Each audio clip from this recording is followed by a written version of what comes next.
And now, Autolite and its 60,000 dealers and service stations present Suspense.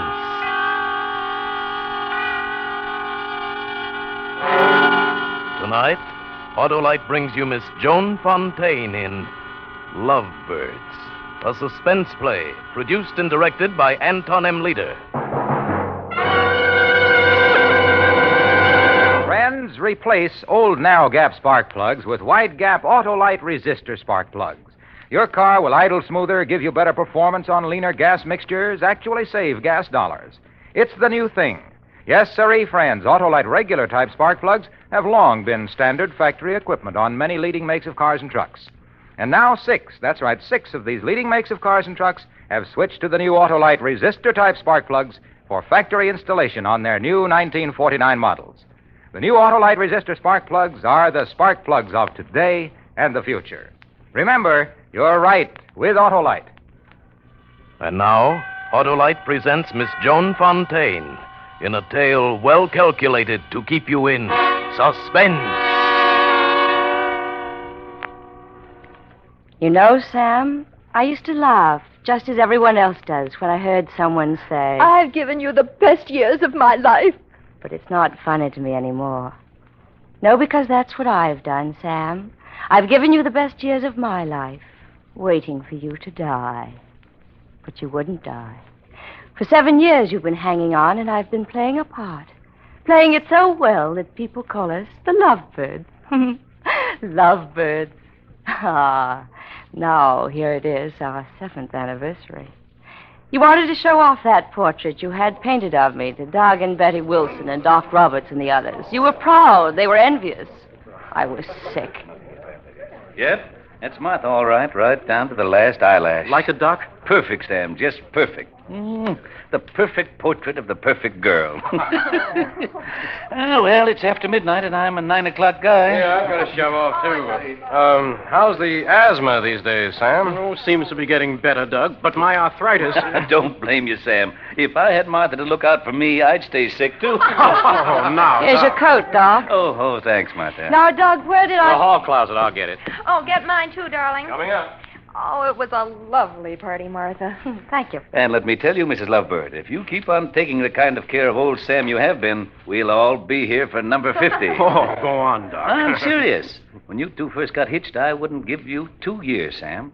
Now I'd give even money you make... Oh, it's nothing, Doug.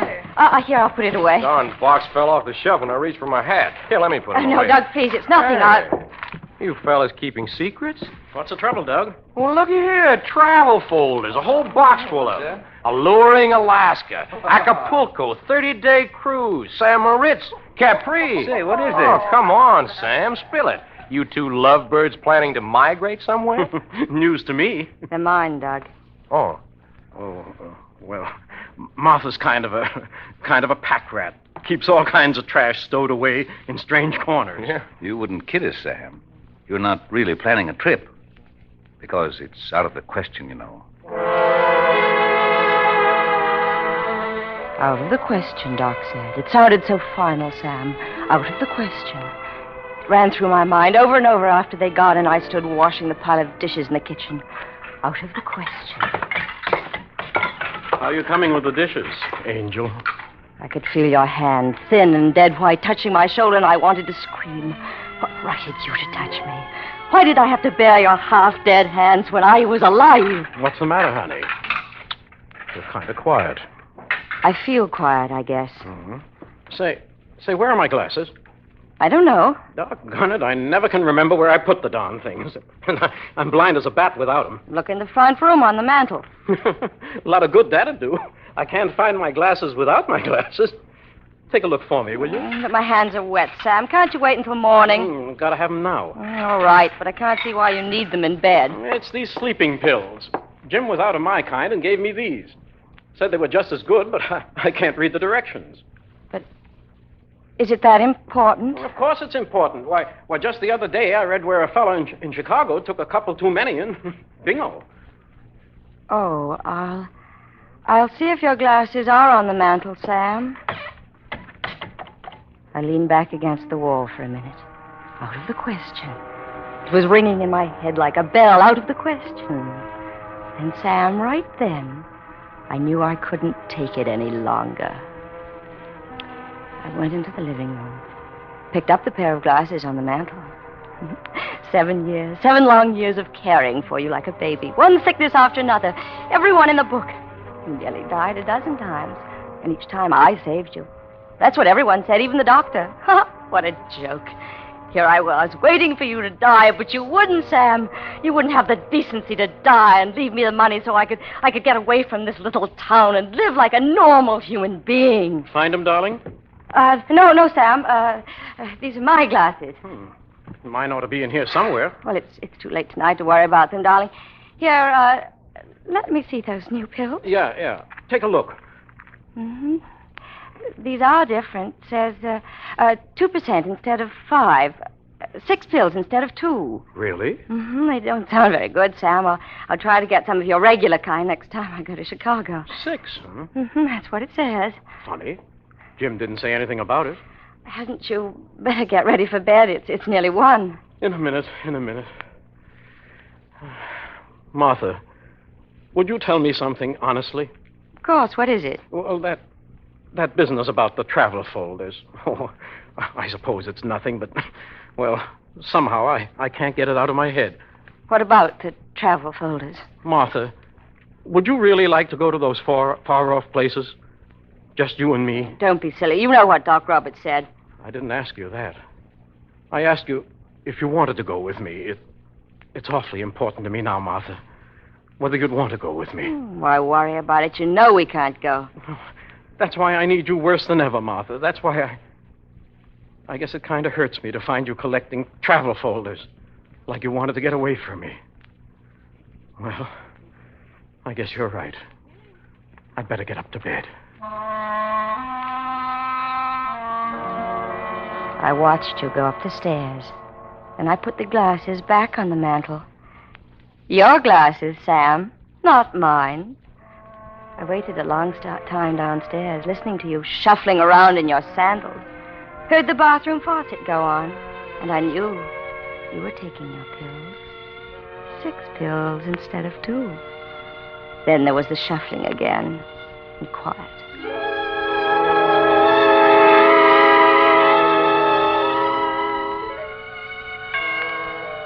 The hall clock struck 1. Then 2. Then I couldn't wait any longer. I went upstairs to your room. Sam? I turned on the light. Sam! Wake up! Sam! Sam, can you hear me? Sam! It's working. It's working.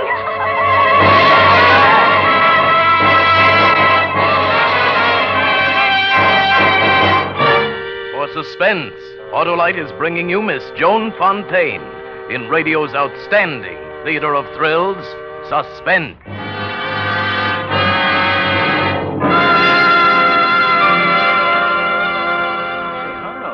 The newspaper says smart men are now wearing pastel-colored shirts for business. Well, now that you mention it, Hap, I have noticed a trend among smart men. Smart men are replacing old narrow-gap spark plugs with wide-gap Autolite resistor spark plugs because they make a car idle smoother, give better performance on leaner gas mixtures, actually save gas dollars. Why, when you install a set of the new Autolite resistor spark plugs, you can tell the difference in your car. This article says Petunia Pink is getting a great reception. Reception? Autolite resistor spark plugs cut down spark plug interference with radio and television reception. And it says only this style offers smart men the advantages Only Autolite offers smart car and truck owners everywhere the sensational advantages of new resistor-type spark plugs. So head for your nearest Autolite dealer and replace old narrow-gap spark plugs with Autolite ignition-engineered resistor spark plugs. Your car will be glad you did. And now, Autolite brings back to our Hollywood soundstage Joan Fontaine as Martha in The Lovebirds, a tale well calculated to keep you in suspense. Yes, Sam. It was quite a moment there in your bedroom as I looked down at you, drugged and helpless on the bed. I shook you, and you didn't even groan. I shook harder. I shouted in your ear and pinched you. You didn't move. It was wonderful. For the first time in 7 years, I could laugh. and mean it.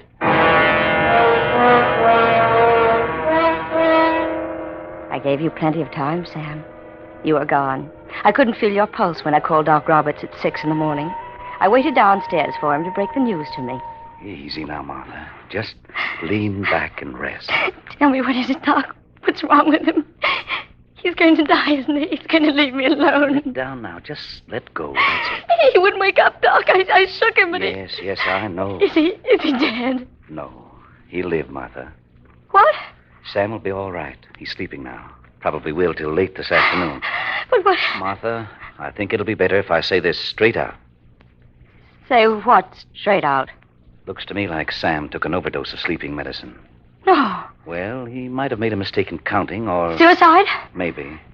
You noticed anything strange about him lately? Well, you know how he's been since his asthma started. Yeah. What are you going to do, Doc? I'm supposed to make a report on these things. You can't do that. What if it got around town?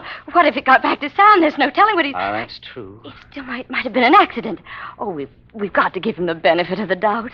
It's a touchy business, though, Martha. He mustn't think that we suspect it. Doc, there's no telling what he'd do. I'll tell him he had a fever in the night. Maybe you're right. You know, the body's a pretty durable thing, even a body like Sam's, but the mind, that's something else again. I'll do all I can, Martha, but the big job is yours.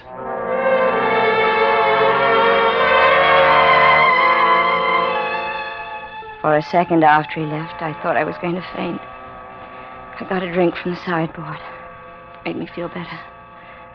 Until I remembered something else. The doctor didn't suspect. But you, Sam, when you read the instructions on that box of pills... I drove all the way to Chicago that morning, Sam, and I got what I wanted. It wasn't quite noon when I returned to your room. Put the new box on the stand beside your bed and threw the other in the furnace. It was a long way to go, but you gave me plenty of time. Where have I been? Martha! Right here, Sam. I feel dopey. Doc said you had a touch of fever last night. Doc? Mm-hmm. He looked you over this morning. What time is it? Noon. Funny. I don't remember anything about it. What's this? What? A box on the stand here. That's not the one I bought. Oh, I got rid of your new pills. Picked up some of the regular kind this morning while I was shopping. You never quit, do you? What do you mean, Sam? Spoiling me like this. First thing you know, I'll be as helpless as a baby. What's for lunch? It was that easy, Sam. You never suspected. I was afraid of Doc Roberts at first, but he didn't say a thing.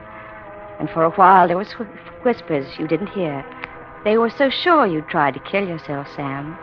They were so afraid you'd try it a second time. And I stopped being afraid. This was no time to lie back and wait. They'd given me a weapon. This was the time to do it. Well, let's see, Martha. I reckon the surest thing would be poison. Thiocyanin. But isn't that sort of dangerous, Jim? Not if you're careful. How much will I need? Oh, one package ought to do it. Depends on how bad they are. The rats. Here. There you are. Hope it does the trick. Thanks, Jim. So do I. It was going to be different this time, Sam.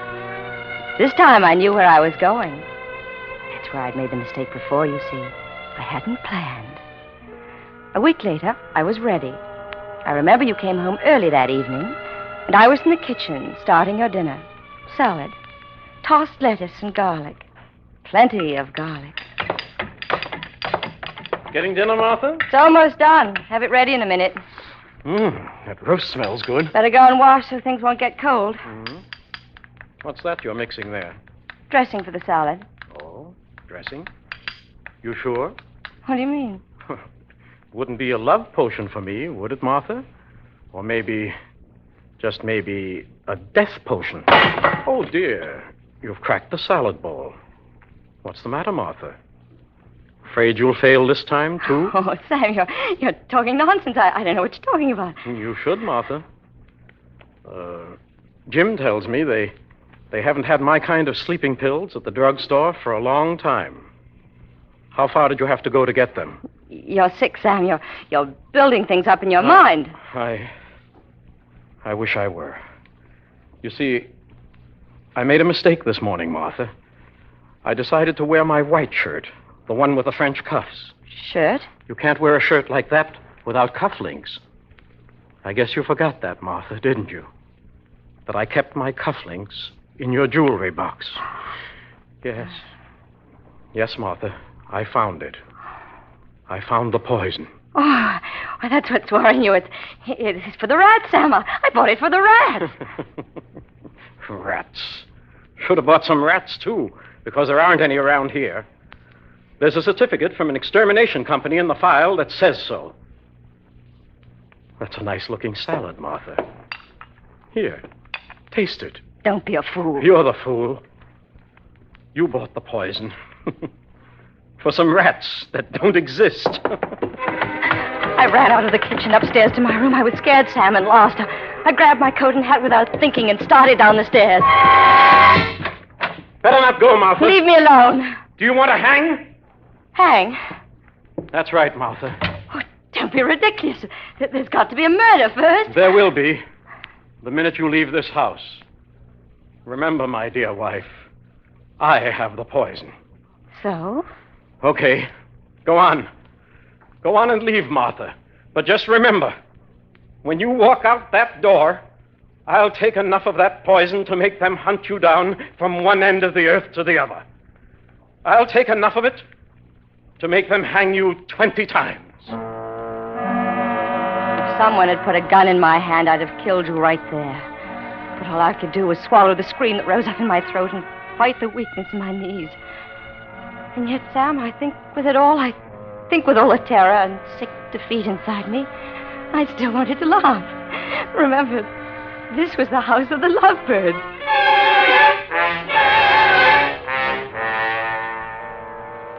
That night I lay in bed, twisting and turning, waiting for you to go to sleep.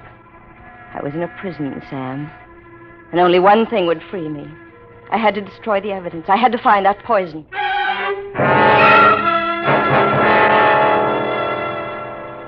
At 1 o'clock, I walked across to your door, opened it quietly, listened. You were asleep. Your clothes were draped over a chair next to the bed. I went through them first, then to the closet and your other things, and then the dresser. It had to be somewhere. I tried to put myself in your place. Where would I have hidden it? Your snoring seemed to grow louder, pounding in my eardrums. I think it was then that I felt the paperweight on the nightstand. And for a moment I thought if I stopped that snoring, everything would be all right. I held it above your head, ready to smash and smash again and again. Why don't you strike, dear? No. You know better than to kill me, don't you? That'd be silly, Martha. Stupid, too. Where did you put that poison? In a good, safe place. You're wasting your time, you know. You'll never find it. I plan to use it myself in my own good time. What do you mean? You'll find it one of these days when the mood strikes me. Sam! Why not? Remember, you bought the poison, and they'll figure you got caught in your own trap. Maybe got hold of a cup of coffee or a cheese sandwich or something you'd fixed for me by mistake. Better get back to bed now. Get some rest. You've got a trying day ahead of you.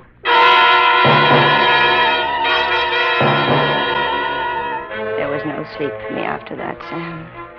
Just white-hot nightmares, endless hours of darkness. And day after day of torture, of a cat-and-mouse game, with each of us watching each other. Didn't eat. Couldn't let you poison my food. It was closing in on me, Sam. Something I couldn't stand. My head ached. My stomach was sick from hunger.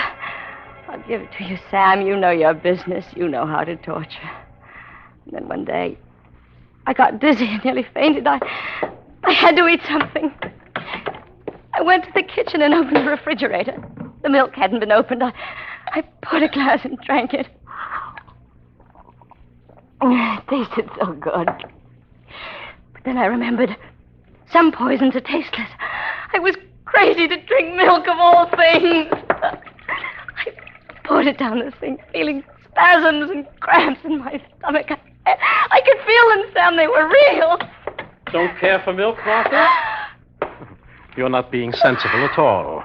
Milk is nature's perfect food. Says so on the bottle. Oh, let me alone. Let's see here. Pretty good selection. How about some cheese? Cheese is awfully good. And the roast beef is fresh cut. Doug brought it in from the country today. How long are you going on with this, Sam? Why? I can't stand it much longer. Afraid to die, Martha? Well, just relax. You're dying right now. The milk. You poisoned the milk. No, I didn't mean that. It's just that... Well, Martha, you're not as beautiful as you were. I was just looking at that portrait over the mantel. Did you know you were getting circles under your eyes? And your figure isn't at all what it was. I'm not sure even an invalid would want you now.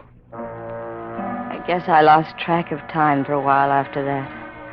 The days slid by, the nights, too. I was hungry all the time. At first, I found some canned goods, but then you caught on and you punched holes in the rest of the cans. And then I didn't dare touch them after that. I couldn't go on, Sam. I knew I couldn't last out. I was at the end of my rope that night when Betty and Doug stopped by. I can never forget that night, Sam, because as we sat there in the living room with that terrible, smiling portrait of me staring down at it, Betty said something. Something that made me realize I wasn't trapped. That there was a way out after all, an easy way. Let me get you a drink, Doug. Sure, Sambo. Easy on the soda, huh? Me too, but easy on the liquor. Check. How about you, Martha? You look a little tired. Might pick you up. I was about to say you look tired, Martha. Oh, it's nothing, Doug. I know. The old slave driver here is probably working you too hard, Martha. You need a vacation. Yeah. How about driving down to Florida with us next week, huh? Florida, oh, We can't make it, Doug. The doc wants to keep an eye on me. I don't know. Heaven knows I like my home as well as the next one.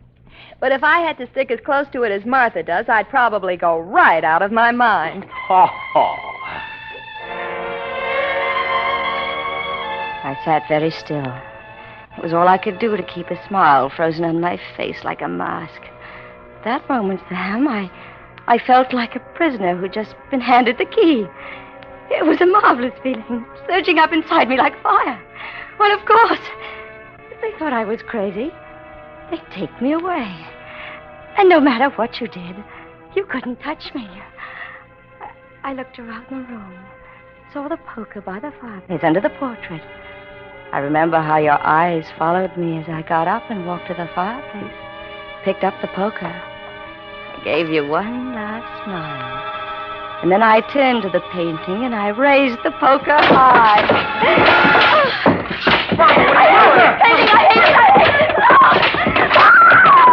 Get her, Sam. Martha, put down that poker. I got it. Give it to me, Martha. Give me that poker. Let me go. Ouch, you bit me. Give me a hand, Doug. I got her. Sam. Good Lord. She's... Yeah.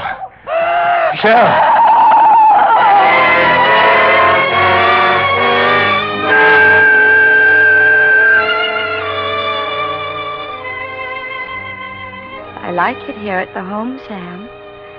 It's quiet. And I get a lot of rest. I'm getting my weight back. But most of all, it's nice to feel safe. How long is it now? 3 months? 4? Pretending I'm insane? Anyway, I'll take my time. Think it through very carefully. And then I'm ready to drop the act. Show them I'm qualified to leave.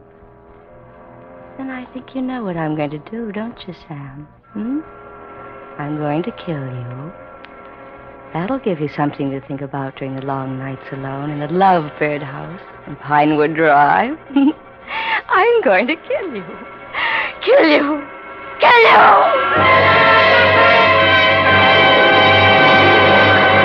Yeah, cool Cool down. Yeah, I got her. Okay. Ease her down on the cot. Shall I get the jacket? No, she'll be all right. Gets like that once in a while. Too bad. Nice-looking woman. Goes off like that every once in a while. Sure makes enough noise. Yeah, gets a little wild sometimes. Used to be a guy come to see her, little fella. I can remember he used to get down on his knees there beside her and say something like, Martha, I didn't have it honest, darling. Yeah, that's it. Then he'd say, I threw it away as soon as I found it in your jewelry box. He'd say it over and over like he thought it'd bring her out of it. Then he'd just stand there and cry like his heart was broken. Sure must have loved her an awful lot. But he was like the rest of them. After a while, he stopped coming. I don't suppose he's been back now for 10 or 11 years.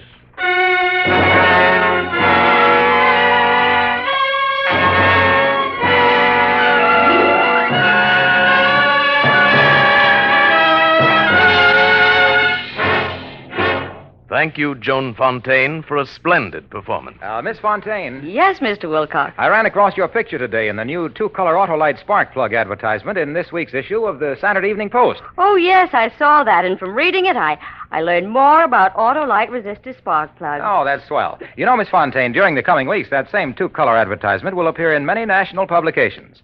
Autolite wants to make sure that car owners everywhere replace old narrow-gap spark plugs with sensational new wide-gap Autolite resistor spark plugs. They're made by Autolite men who make over 400 products for cars, trucks, airplanes, and boats in 28 Autolite plants from coast to coast. Yes, sirree, Autolite also makes complete electrical systems for many makes of America's finest cars. Batteries, spark plugs, generators, starting motors, coils, distributors. All ignition engineered to fit together perfectly, work together perfectly, because they're a perfect team. So, folks, don't accept electrical parts that are supposed to be as good. Ask for and insist on Autolite, original factory parts at your neighborhood service station, car dealer, garage, or repair shop. Remember, you're always right with Autolite.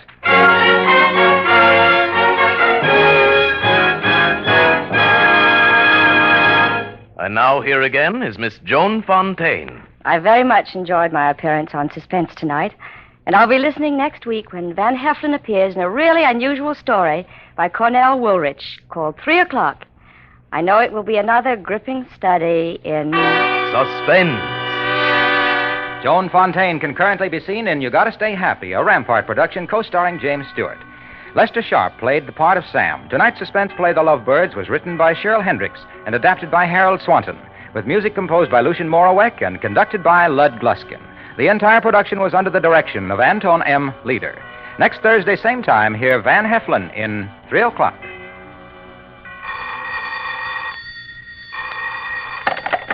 You can buy Autolite electrical parts, Autolite resistor spark plugs, Autolite stay-full batteries at your neighborhood Autolite dealer. Switch to Autolite. Good night. Help to relieve human suffering across the nation, across the world. Give through your Red Cross. This is CBS, the Columbia Broadcasting System.